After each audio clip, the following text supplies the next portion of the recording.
საქართველოში აკრედიტებული ელჩები სამცხე ჯავახეთში დიპლომატიური ტურის ფარგლებში ვარძიას ეწვივნენ.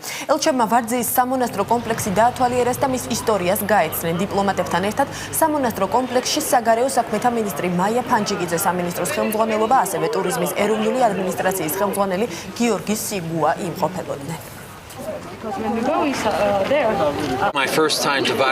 ეს ჩემი პირველი ვიზიტია ვარძიაში, რომლის ორგანიზებისთვისაც მადლობას ვუხდი საქართველოს საგარეო საქმეთა სამინისტროს. სამცხე ჯავახეთი მართლაც ქვეყნის ულამაზესი ადგილია. ვარძია მნიშვნელოვანი ისტორიული ძეგლია არა მხოლოდ საქართველოსთვის, არამედ მთელი კაცობრიობისთვისაც. მსგავსი კულტურული მემკვიდრეობები კიდევ ერთხელ ადასტურებს საქართველოს მნიშვნელობას მსოფლიოსთვის. ჩვენმა სტუმრებმა 3 კილომეტრი გაიარეს ფეხით, ესე გითხრა ყოველ შემთხვევაში აქაურმა გიდმა, რომ თუ გადაჭრი მთელ კომპლექსს, ეს არის 3 კილომეტრი. ალბათ დაიღალნენ, მაგრამ ძალიან კმაყოფილები არიან.